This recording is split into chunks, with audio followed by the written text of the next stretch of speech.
Para la primera, o sea, para la segunda, lo cierto es que hay alto contenido de glicemia dentro del torrente sanguíneo.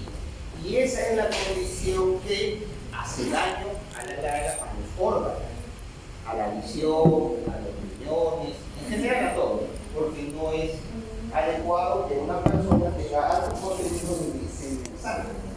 ¿Sí? Eso es lo que yo les estaba diciendo. Lo normal es que el receptor hace contacto con el canal, la insulina hace contacto con el receptor y ingresa la glucosa, que es nuevamente, vuelvo a repetir, utilizada para producir energía. Cuando no se abre este canal, pues la glucosa permanece en sangre, entonces va a estar así como que la glucosa va a permanecer en sangre. Dice insulina, glucosa. ¿Ok? ¿Se entendió, no? Sí.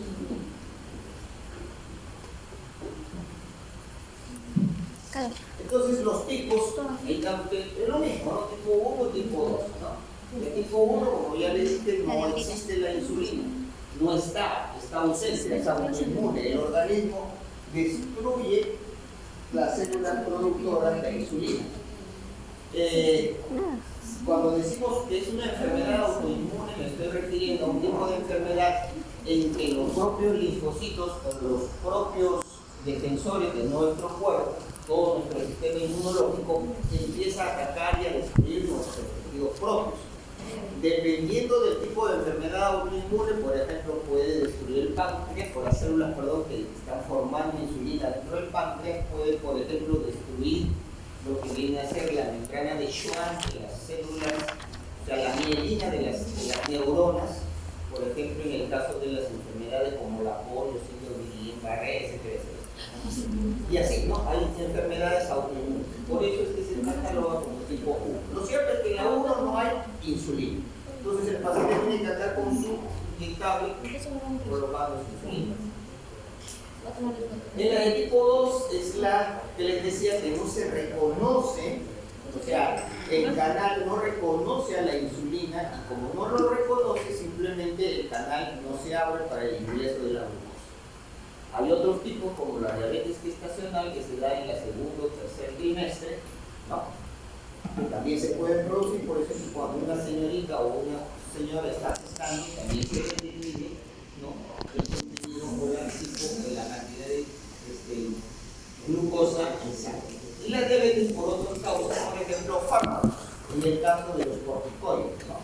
El alto consumo de corticoides, por ejemplo, en pacientes con artritis reumática u otras enfermedades, puede causar o condicionar a que a la larga se produzca esta enfermedad conocida como diabetes.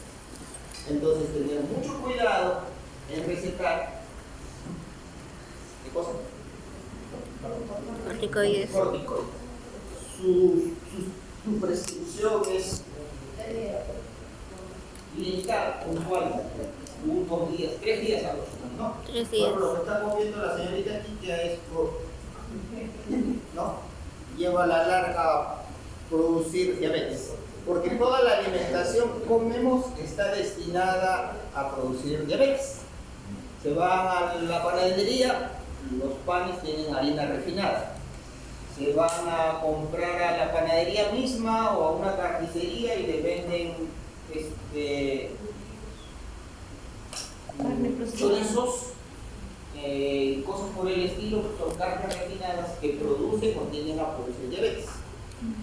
Se van a la tienda, se toma una gaseosa, también alto contenido de azúcar. Se compra un chocolate, alto contenido de azúcar. Se compra una salchipapa, se compra una hamburguesa y cosas por el estilo. Entonces todos los días y constantemente están consumiendo agentes o alimentos que van a producir a la larga esta enfermedad. Si le suman a esto su condición física me refiero, entonces igual, todos tendrán, me imagino, ustedes son jóvenes, ustedes de repente ya tendrán rollos, ¿no? Cosas por el estilo, porque por el alto consumo de carbohidratos.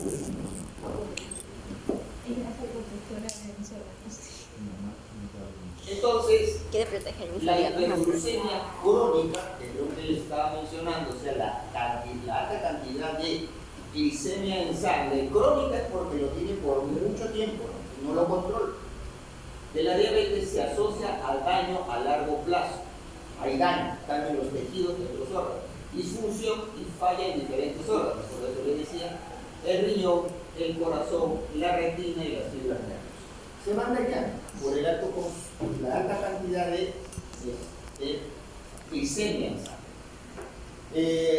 Uno de los factores importantes es el corazón, porque generalmente un paciente que tiene hiperglucemia también se le asocia con la hipertensión. Yo creo que les decía una vez, si ustedes van a ver una persona obesa o gordita, ¿no? Yo les decía, en términos de probabilidad, podría ser que también tenga diabetes. No necesariamente es algo matemático, gordo, diabético, ¿no? No. Pero sí existe una probabilidad de que lo sea. Sobre todo si es una persona que ya pasa los 40 años, ¿no? 40. Aunque como ustedes lo han visto, ¿no? Por eso lo puse como la primera diapositiva, los resultados son alarmantes porque pacientes de 20 y tantos años tienen hay una prevalencia de diabetes importantes en personas jóvenes. Y sobre todo todavía más en personas adultas o adultas mayores o adultos medios como yo. Entonces es importante eso. Entonces generalmente una persona que sufre diabetes, posiblemente cuando le hacen un perfil lipídico, va a tener altas concentraciones de triglicéridos, va a tener altas concentraciones de HDL, o sea, la proteína de alto y bajo peso molecular. Esos son los que suben. Entonces, eso se va acumulando, la LDR, la de bajo peso molecular son las que se adhieren a los capilares, sobre todo a los más delgaditos, y se van formando los trombos. Entonces, una persona de mi edad, que sea gordita, que no haga ejercicio, que esté comiendo generalmente comida chatarra, va acumulando y acumulando. Entonces se producen los cuadros de hipertensión, se producen los cuadros de diabetes, y ahí es donde están los problemas. En la retina y en las fibras nerviosas, creo que ya se los había mencionado también, y entonces va perdiéndose la sensibilidad, pero que son pacientes crónicos, ¿sabes? No estoy hablando de un paciente controlado. Si un paciente está controlado, no tiene mayor dificultad. Y entonces vamos a ver cuándo es que está controlado, o sea, cuáles son los valores normales o los valores que a mí me van a indicar que un paciente diabético está controlado. Entonces, cuando un paciente come adecuadamente, a pesar de tener el cuadro de diabetes, toma sus alimentos de manera balanceada, no es como que ustedes tengan una circunferencia así como un plato, la mitad del plato tiene que ser proteínas. La cuarta parte, porque la mitad con 2/4, ¿no es cierto? Otro cuartito tiene que ser de ensalada fresca sobre todo, ¿no? Y el otro cuartito, recién el carbohidrato. Entonces, así deben comer. El carbohidrato tiene que ser menos. No comer helados, por ejemplo, porque los helados son pura azúcar con manteca, ¿no? Alto contenido. Entonces, si la persona, a pesar de tener esta enfermedad, come adecuadamente, entonces va a controlar los niveles de glicemia en sangre. Uno de los mejores alimentos que existen al respecto, por ejemplo, es el pescado, ¿no? El pescado en todas sus formas, ¿no? O sea, por ejemplo, el ceviche, por ejemplo, el sudado, ¿no? Pescado frito también, pero de vez en cuando. El pescado es bueno. Entonces, esas son las formas de controlar. Entonces, un paciente que tiene la enfermedad bajo control no tiene mayores inconvenientes. Ahora, cuando no es así, entonces la persona es susceptible a infecciones, ¿no? Susceptible a muchas infecciones. En el caso de la odontología, esta enfermedad sobre todo produce enfermedad periodontal. Entonces, imaginemos que toma una radiografía panorámica o una seriada, como tiene ahí su compañera, todo el hueso que está alrededor de los dientes, imagínense que esta fuese la corona del diente y de aquí para abajo fuese la raíz, más o menos el hueso alveolar debe estar a esta altura. En una persona que tiene diabetes y no tiene el control de la enfermedad, el hueso debe estar a nivel de mis rodillas o a nivel de mi cintura. O sea, hay una reabsorción importante del hueso alveolar. Y eso es una característica, por ejemplo, cuando nosotros tomamos una panorámica y vemos esa característica de ese paciente, es un indicador de que debemos tomarle una glucosa y una hemoglobina glicosilada para saber si efectivamente lo tiene. De repente lo tiene y ni siquiera lo sabe. ¿Se dan cuenta? Él viene porque dice, doctor, me sangra las encías, doctor, se me mueven los dientes. ¿Y por qué? Si yo soy tan joven, o sea, no soy tan viejo. Cuando uno le hace el examen radiográfico, se da cuenta de que puede tener esta enfermedad. Ahora, una cosa es la glucosa basal. Imagínense que yo hoy día no como nada, no he tomado desayuno, no almuerzo, no ceno, me hago la glucosa basal al otro día y me va a salir bajito. Pero si me hago el otro examen, que es hemoglobina glicosilada, que es el tipo de examen que mide la cantidad de glicemia durante los últimos 3 meses. ¿No? Entonces, por ejemplo, si yo me hago la hemoglobina glicosilada, el tope debe ser de 6, no debe subir más de 6, porque sube de 6 ya no es normal, ya estamos en alerta roja. Tiene que ser 5.7, menos de 5.7 incluso. Ahí no hay daño. Ahora, ustedes dirán, ¿pero por qué se hace la hemoglobina glicosilada? ¿Quién es el que lleva la glucosa a todas las partes del cuerpo? ¿La célula de la sangre? El hematín. ¿Cuánto dura el tiempo de vida de un hematín? 120 días. 3 meses. ¿Se dan cuenta? Por eso es que se hace el examen de hemoglobina glicosilada en los hematíes, los últimos 3 meses. Y eso no me engaña, porque así me salió hoy día 88 o 70 y tantos. Claro que si no almorzaste, no desayunaste el día anterior, te va a salir bajito porque no has comido nada. Pues. Pero en los últimos 3 meses sí has comido. ¿Pero qué has comido en esos 3 meses? Si has comido mucha cantidad de alimentos como el que les acabo de mencionar, pues lógicamente seguramente va a salir. A ustedes seguramente no les va a salir así si coman todos los días comida chatarra. ¿Por qué? Porque están jóvenes. Pero conforme va pasando la edad, eso va cambiando. Entonces, uno tiene que tener cuidado. La otra enfermedad que también es preponderante y es la cándida. La cándida es un hongo oportunista.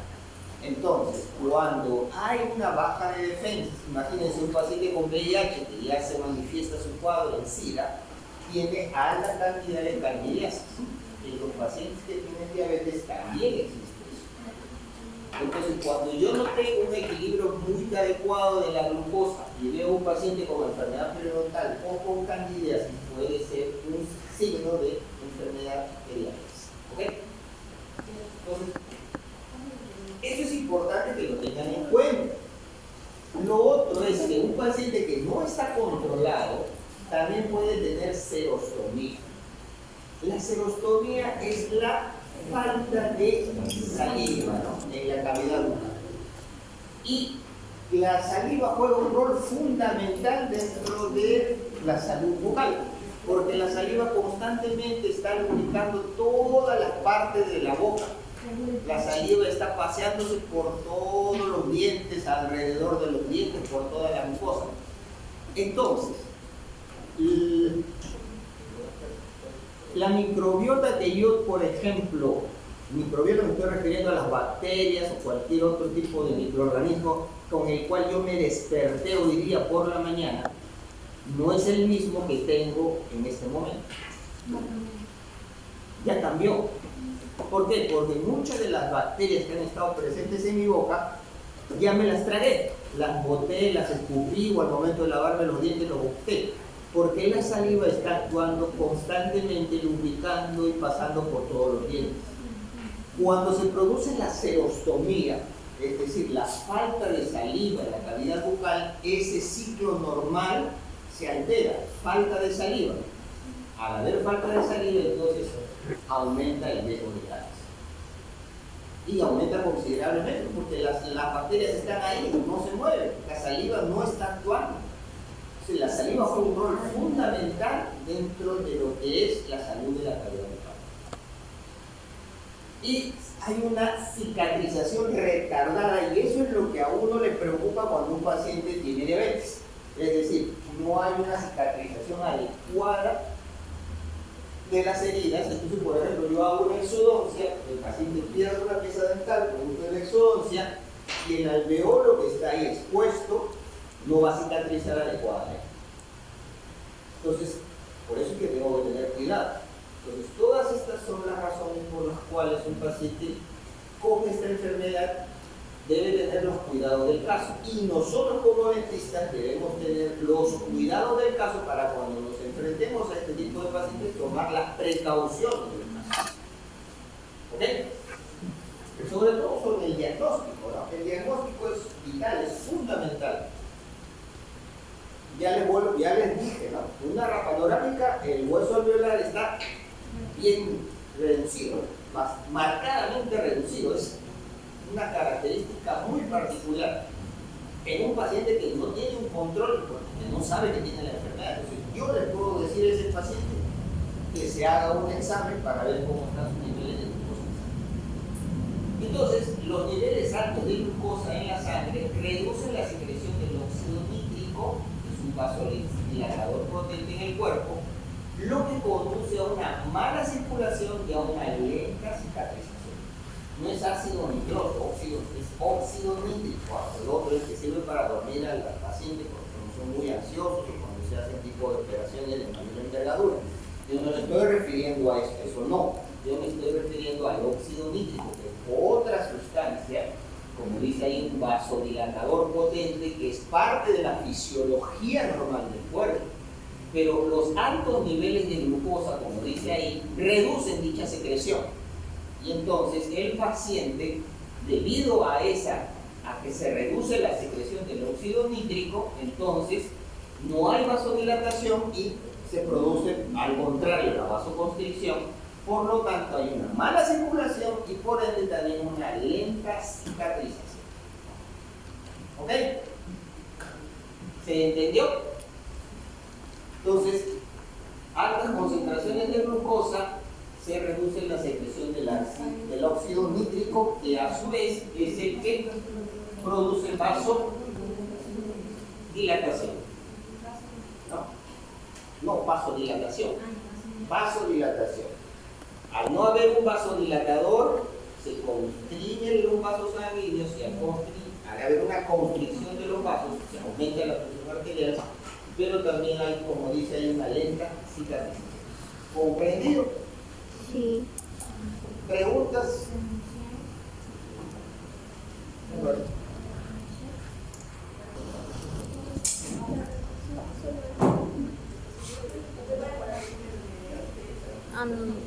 No tiene una explicación así como en una población, como dice, de 111 diabéticos, no tiene una explicación así como el 61% de los casos se presentó periodontitis. En un porcentaje menor, 36% de los casos, se presentó serostomía.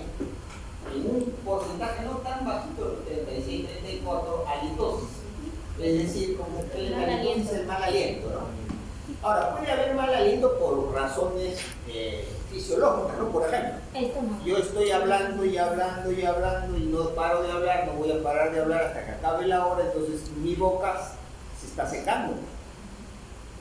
Si ustedes vienen, entonces van a sentir en mi aliento, no va a oler bien. ¿Por qué? Porque estoy hable y hable, la boca está seca, ¿no? Pero constantemente estoy inspirando y expirando. Puede haber halitosis por otras causas, como dice su compañera, por algún problema gástrico, entonces también puede haber problema de halitosis por enfermedad periodontal que no tiene nada que ver con la diabetes o por causa de caries. Pero en estos casos no, estoy hablando de una halitosis por enfermedad, ¿no? Por la enfermedad que estamos buscando. Y como les decía, la candidiasis está en el 7.58%. Pregunta. Entonces, lo más prevalente es la periodontitis de cajón.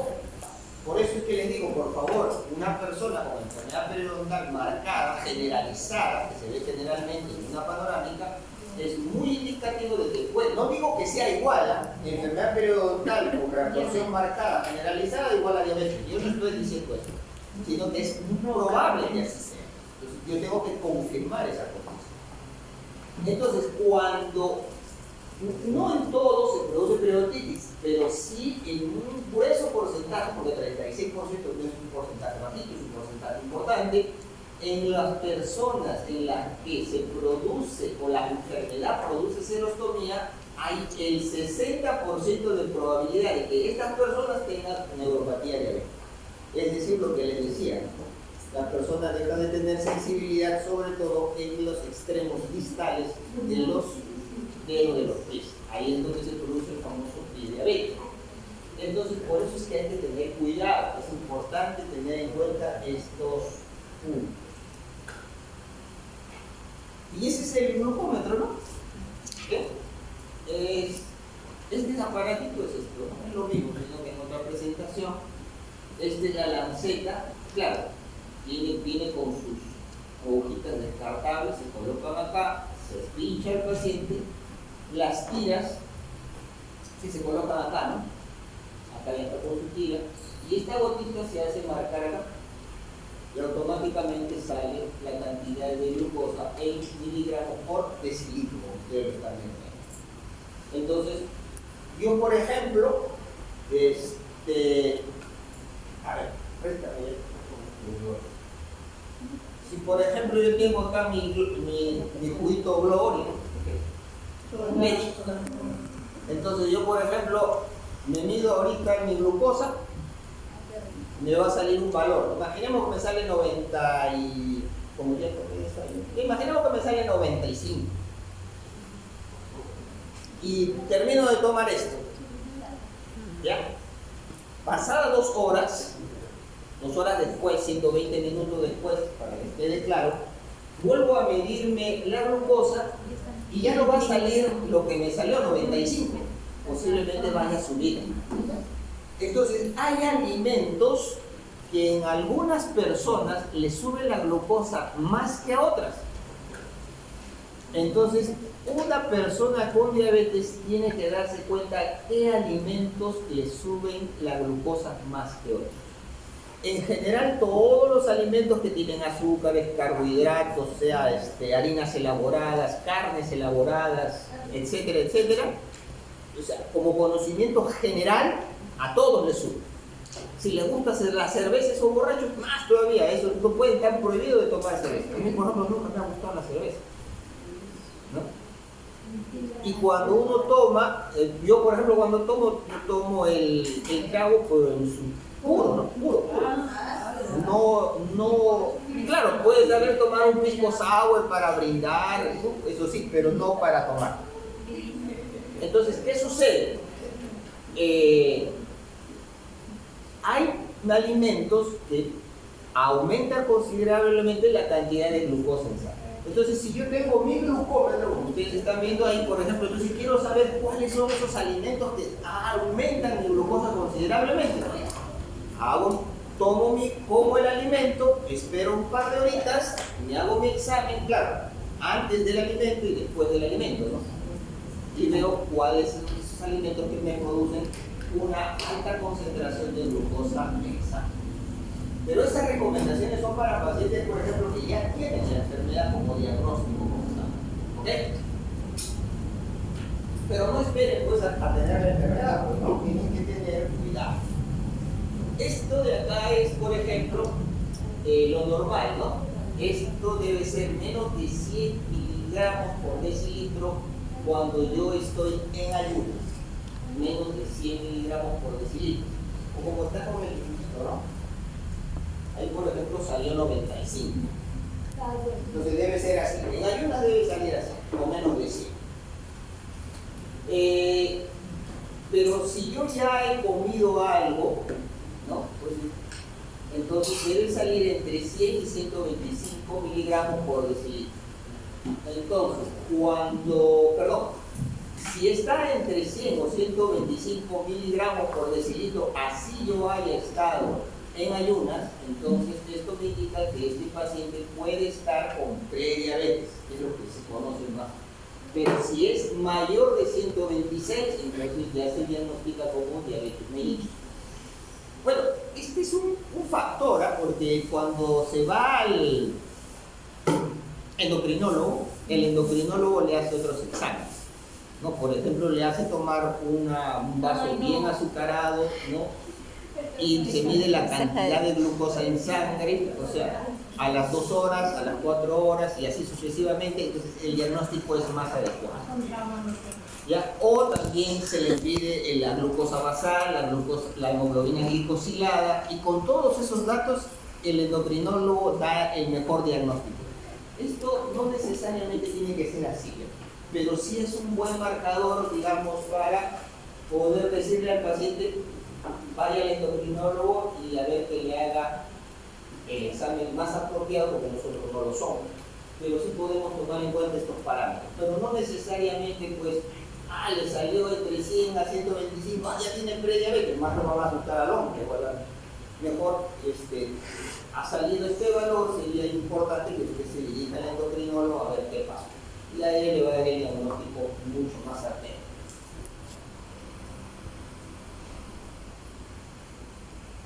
Esto también es importante, el estrés. El estrés produce esta hormona que es jodida, que es cortisol. El cortisol eleva la cantidad de glicemia en sangre y el cortisol hace daño en general a todo. Ustedes dirán, ¿cómo así? Esto lo mencionaba el doctor Marianoso Push, ¿no? Imagínense que yo estoy acá y allá en el extremo del salón aparece un tigre con hambre. La señorita que se está durmiendo con leche se la va a comer inmediatamente, no cuenta, se va a dar, ¿no? Y entonces yo veo eso, que se lo está devorando. Imagínense, la puerta está cerrada, voy a tratar de salir, porque si no me va a devorar a mí también, pues no, claro que se lo devora, ¿qué me importa? Entonces, en esos momentos aumenta la cantidad de cortisol en mi sangre, se activa el simpático, la sangre inmediatamente va a ir a mis brazos y piernas, uno para abrir la puerta y dos para empezar a correr. Entonces, esa es la condición que se produce fisiológicamente en mi cuerpo producto de este ejemplo hipotético que yo le estoy dando. Termina ese episodio, imaginemos el tigre lo mataron, no les hizo nada a ustedes y uno nuevamente vuelve a la normalidad. Entonces se activa el parasimpático. El cortisol, los niveles de cortisol disminuyen. El pulso disminuye, la frecuencia cardíaca y por ende también la presión arterial y todo está bien. ¿Cuál es el problema? El problema es que cuando yo tengo un problema, ¿no? O cuando la persona, por ejemplo, al tener un problema financiero, no le alcanza el dinero, no puede cubrir sus necesidades, perdió su trabajo, se divorció de su esposa, terminó con el enamorado, qué sé yo. Entonces, Bien exámenes. eso está constantemente en tu cabeza. Entonces, esa constancia por ese problema que te tiene martirizando todos los días como pensamiento, se asemeja al tigre que apareció en la esquina. Y entonces tus niveles de cortisol siempre se van a mantener altos. Al haber un nivel alto de cortisol en la sangre, es como que todos los días y a cada momento del día ustedes estuviesen como con el tigre presente ahí. Eso es lo que causa daño. Y entonces por eso también hay muchas personas que tienen, por el estrés, desarrollan enfermedad. Cuando yo hago ejercicios, es una forma importante, vital de bajar el estrés. Importante. Miren, usted de repente estará preocupado, ¿cómo será el examen del profesor? Ay, sí, caso clínico. ¿Y si pasaré el semestre? Exacto. O si de repente tengo una enfermedad, o mi mamá tiene una enfermedad, o un ser querido tiene enfermedad y le van a operar, y si sale bien, y si no sale bien, y si de repente se muere y yo voy a quedar huérfano, y si yo soy el mayor de los hermanos y tengo mis hermanitos chiquitos atrás, eso carcome a la persona. O sea, está constantemente estresada, el cortisol está elevado. Entonces, ahora, ¿qué pasaría si, por ejemplo, a la señorita que está comiendo, perdón, hija, yo agarro así y le tapo la boca y la nariz y no la dejo respirar? Se muere. No. Se ahoga. En esos minutos en el que no puede respirar, ¿en dónde va a estar su mente? En querer sacar mi mano, me arañará. Su mente va a estar pensando solamente en qué cosa, en sobrevivir, en liberarse. Su mente no va a estar pensando en ningún otro problema. Eso es vivir en el presente, vivir el momento. Ustedes cuando ven a los niños jugando de 5 años, 8 años, ¿ellos están preocupados que van a comer mañana? No. ¿Están preocupados que se van a pasar de año, que se van a vestir? No están pensando, por eso es que no se enferman. No se enferman de estrés, me refiero. Porque viven el momento. Cuando uno hace un deporte, sobre todo cuando hace natación, por ejemplo, está nadando y le falta el aire. ¿Por qué? Porque su cardiovascular está trabajando. Se olvida de todos los problemas porque su mente está pensando en que si no respiro me ahogo, tengo que sacar la cabeza para poder respirar. Eso es importante. Por eso es que el deporte, sobre todo la natación, es importante porque alivia mucho el estrés. Por una hora, por media hora que estén haciendo el deporte, su mente se libera y los niveles de cortisol bajan. Por eso es que es importante también hacer o saber gestionar los problemas, o sea, gestionar los miedos, no dejarse atrapar por los problemas o por los miedos, porque a la larga eso trae consecuencias importantes. ¿Se da cuenta? Atiendan esas cosas, todo esto que yo les estoy diciendo se lo digo gratis. Gracias. Cuando quieran aprenderlo, les van a pagar, van a pagar caro. Y no se van a estar durmiendo, pero como ahora es gratis, no lo van a dormir. Entonces, ¿es importante la profilaxis antibiótica prequirúrgica en estos pacientes? Sí. Sí lo es, pero si el paciente está controlado no hay problema.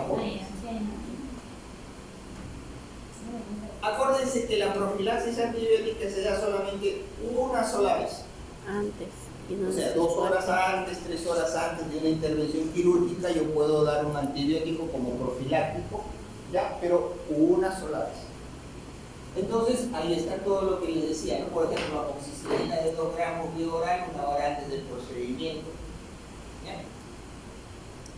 Puedo dar una clindamicina de 600 miligramos vía oral 1 hora antes del procedimiento, o una cefazolina, 1 miligramo intramuscular 30 minutos antes. Entonces fíjense que cuando es intramuscular se da 30 minutos antes, mientras que por vía oral es 1 hora antes, ¿no? Ustedes ya saben esto, ¿no? Por el proceso de absorción, que aquí es un poquito más lento y el vía intramuscular, la intravenosa, pues es rapidísimo, ¿no? Entonces por eso se da 1 hora antes en lo que es vía oral y media hora antes o 30 minutos antes cuando es a nivel intramuscular, ¿no? O intravenoso, ¿ya? Entonces, ¿lo puedo hacer? Sí. A veces a un paciente normal también, ¿no? Pero solamente por una vez.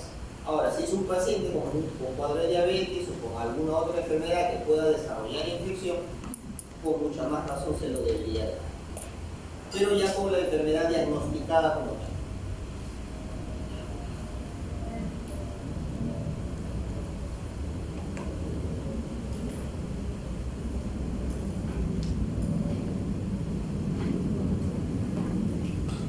Hay la necesidad de un antibiótico profiláctico después de una extracción de rutina normal en pacientes diabéticos. Dice, el uso preoperatorio de antibióticos profilácticos para extracciones dentarias simples en pacientes diabéticos controlados no está justificado y no existe evidencia de que sea necesario. Pero en los ejemplos que yo les daba anteriormente, en ese cuadrito, yo les estaba refiriendo sobre todo a casos de extracciones de alta complejidad mayor, ¿no? Una tercera molar incluida, impactada, un camino incluido, en donde se va a tener que destruir gran cantidad de hueso. Y ya les expliqué, pues, histológicamente qué sucede cuando se pone el hueso y todas esas cosas, ¿no? Yo no quiero volver a repetir eso.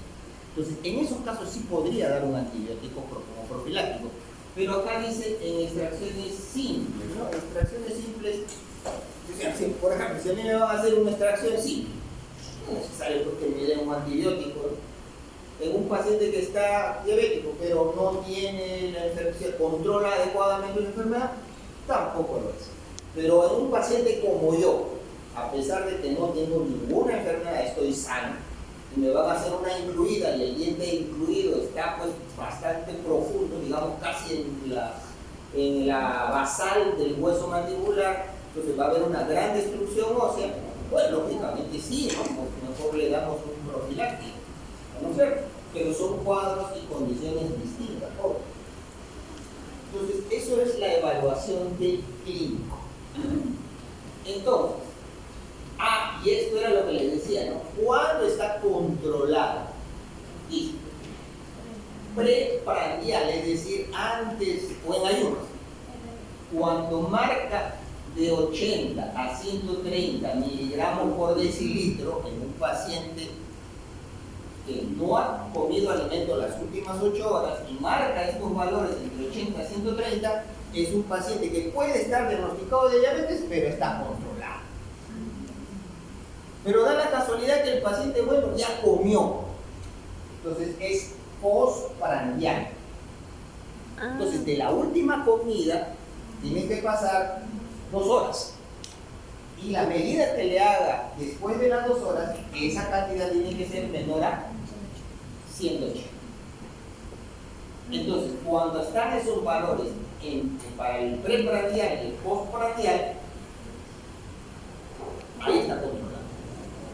Ahí está controlado y eso significa que puedo hacer mi cirugía, sea cirugía de extracciones dentales, cirugía periodontal o cualquier otra cosa. Si los valores no oscilan ahí, entonces el paciente no lo está.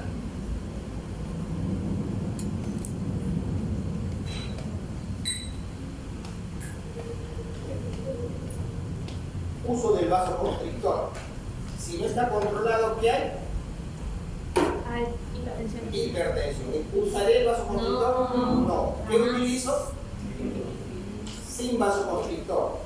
¿Cuál es el que tiene el mejor, el anestésico sin vasoconstrictor? La mepidocaína de 3%. Mepidocaína al 3%. Y si tuviera que usar un vasoconstrictor porque el paciente sí está controlado, ¿qué utilizaría? ¿La lidocaína, mepivacaína o la articaína? No.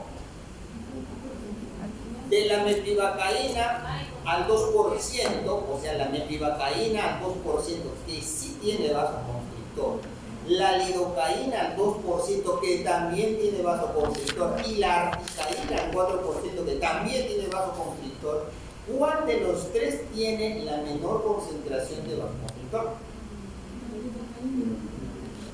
No he dicho mepivacaína sin vasoconstrictor, he dicho mepivacaína con vasoconstrictor, al 2%. De la mepivacaína, la lidocaína y la articaína, ¿cuál tiene menor microgramos de vasoconstrictor? ¿Ah? Jovencitos, la que tiene menor concentración de vasoconstrictor es la articaína. Entonces, si yo sé que este paciente diabético está controlado, pese a que está controlado, ¿cuál utilizaría? La articaína, pues. La articaína. La articaína tiene vasoconstrictor, pero en menor microgramaje que los otros dos. No tengo la articaína, no hay. ¿Qué uso? Mepidocaína. ¿Ah?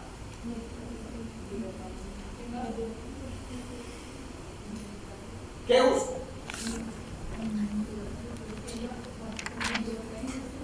Mepivacaína sin vasoconstrictor no lo venden. Lidocaína. Lidocaína. ¿En qué? ¿En qué concentración? 2%. ¿Uno entre 100 o uno entre 80.000? No, 80. ¿Cuál está más diluido? Uno en 100, pues. tiene 16, creo, ¿no? O 18 microgramos. Pero y uno entre 80 tiene 20, 12 y pico microgramos. Y lo utilizo en concentraciones chiquitas. No voy a usar todo el cartucho, de repente medio cartucho, un poco más, nada más para poder hacer una extracción. Así es como se trabaja, no es a bestia, ¿no? Sino pensando.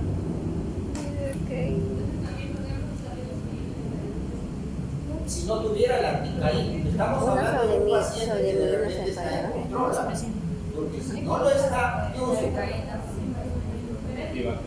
metilvacaína al 3% sin vasoconstrictor, asumiendo que ese paciente tiene una complicación de hipertensión producto de la alta glicemia.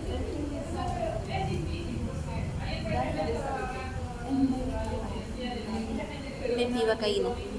Mepivacaína. Ajá, mepivacaína.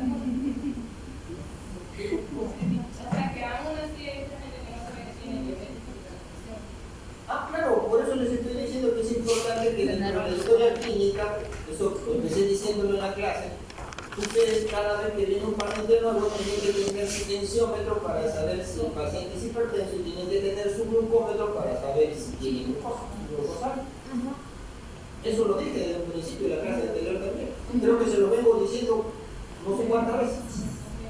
¿Por qué? Y claro, yo no soy adivino, pero tengo una bola mágica y así él es hipertenso, él no. No, él es diabético, él no. Él está sano y él no. No, yo tengo que tener en cuenta eso. Entonces, emplear con precaución el vasoconstrictor para minimizar riesgo de isquemia y necrosis. ¿No? Como ya les había dicho, un paciente donde no existe ese óxido que era, Hídrico. no. Entonces le voy a poner más vasoconstrictor, pues, para 100.000. necrosis. Se recomienda utilizar las presentaciones. Miren, 9 microgramos. Pero Lidocaína, 1 sobre 100.000. Lo que estoy diciendo. Pero si tuviera metilvacaína, uso la metilvacaína. ¿No? Entonces, menor cantidad de vasoconstrictor. Este anestésico es muy bueno, ¿no? La articaína. Porque tiene poco vasoconstrictor.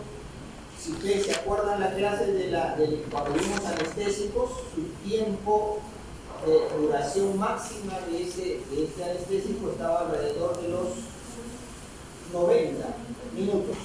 Entonces, te da tiempo para trabajar. ¿No? Entonces, por eso es importante tener en cuenta eso. Analgésicos. Naproxeno, ketorolaco. Ketorolaco, dolor, no. Son ahí, ¿no es cierto? Sí. Pero ¿qué dice ahí? Evitamos el diabético. Evitado, no se les debe dar, hay que evitarlo. O sea, se los puedo dar cuando no encuentro lo que sí debería darle, pero en lo posible debo evitar. ¿En el controlado? ¿Ah? ¿En el diabético controlado? No, en el controlado lo puedo dar también, pero si lo puedo evitar, mejor. Es así, a ver, es como que...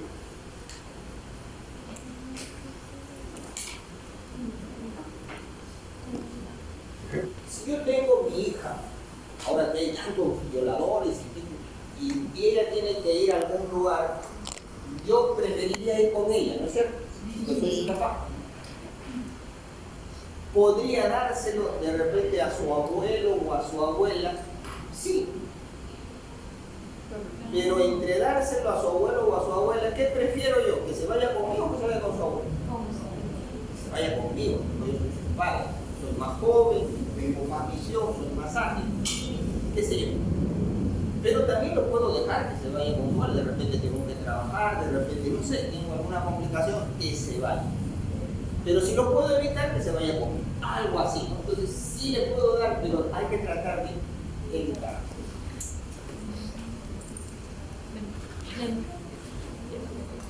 Lo que sí no le puedo dar, porque si ustedes se acuerdan cuando vimos todos los copsides, alteran la coagulación. Entonces es como que yo le diera a mi hija un extraño y se la llevo. No, pues eso sí, por más que esté ocupado no podría ser. Entonces, todos los los cefositos, epicositos, paracositos, que son los AINES, Prohibido la cita. que son buenos, ¿no? Lo hemos visto, que son buenos porque son preferenciales de la COX-2. Pero ¿qué cosa? Pero tienen sus complicaciones. Entonces, en un paciente diabético no debería dar. Si está controlado tampoco, ¿para qué arriesgar? Y los que sí, ¿no? Analgésicos, ¿no? Los genéricos seguros. O sea, los que sí se lo puedo dar al diabético. O sea, como que mi hija se va conmigo, ¿no? Paracetamol, diclofenaco, meloxicam, tramadol y las combinaciones, creo que también alguna vez se lo dije, ¿no? ¿Se dan cuenta? Ahora, esto sobre todo siempre en cuestiones crónicas, pues, ¿no? Que si se le voy a dar un AINES una vez, 2 veces, no va a hacerle nada, pues. Pero si yo, por ejemplo, voy a tenerle que dar por una semana o por 15 días un analgésico, me duele el tendón de Aquiles, no puedo caminar, algo. Entonces, yo le voy a dar el ibuprofeno 2 veces por día durante 10 días. Ay, no, porque son varios días, son 2 tomas al día. Preferiría darle un meloxicam que se toma una vez al día. Y solamente lo tomaría por 10 días o 15 días. Y esto es mucho todavía. O si el dolor es muy fuerte, el tramadol va a ser paracetamol y hasta allá. Y no le va a hacer daño. ¿Le daré un ketorolac, un corticoide? No. No debería, porque el corticoide eleva los niveles de... Y eso no se olvide nunca, menos. Ahora, si no está controlado y le meto por vía intravenosa, lo mato. Lo llevo al coma diabético. Si no está controlado. Si está controlado y le pongo tampón, por eso es que los médicos cuando me han hecho me ponen esa vez, ya no, Sí. no lo voy a traer las cosas. Porque sí, pues eso hace. Entonces, no. Ya, no debería. Pero imaginemos que es una cirugía, una tercera molar o qué sé yo, se fracturó la mandíbula, viene con un cuadro importante. Podría dar, está controlado, sí está controlado, podría dárselo una sola vez, pues, ¿no? Y eso es viviendo, consultando también, ¿no? Advirtiendo. ¿Por qué? Porque le va a desinflamar bastante la inflamación por el cuadro mismo que tiene. Pero si no, mejor no le doy. Entonces, mucho cuidado con eso. Mucho cuidado con el cortisol.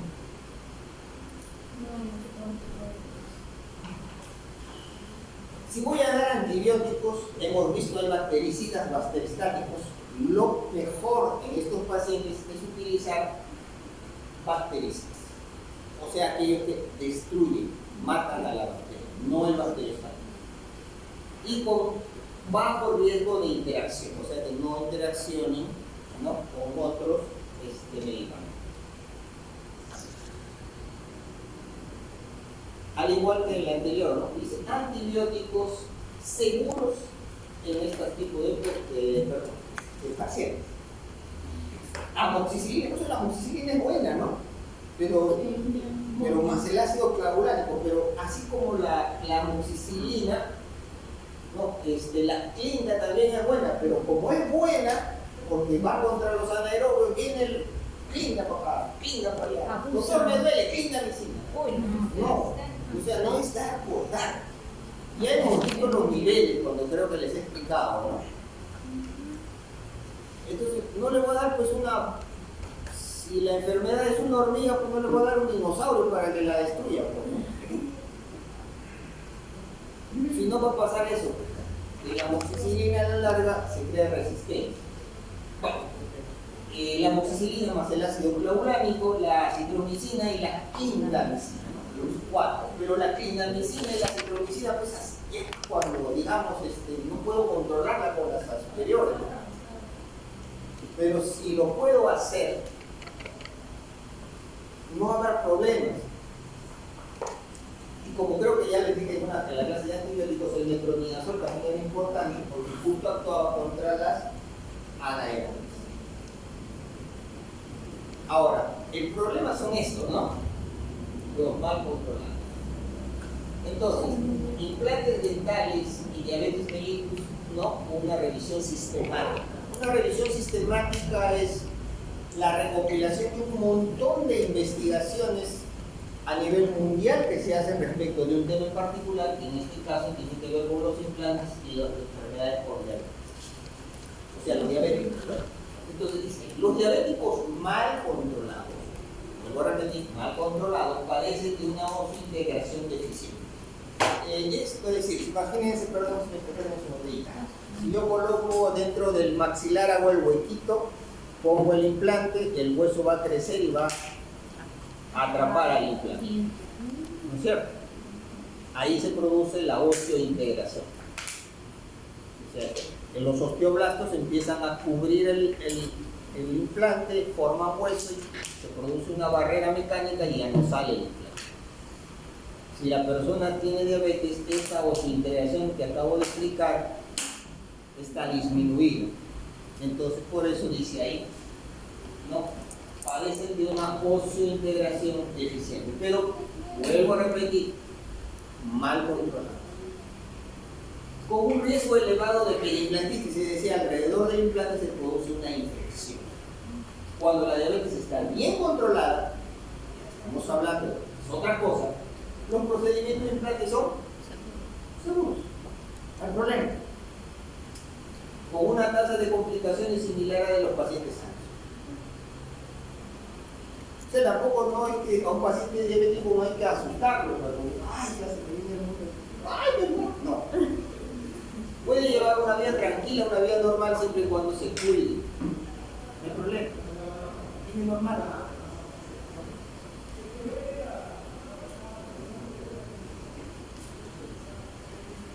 Y con eso hemos terminado la clase correspondiente al día de hoy, que es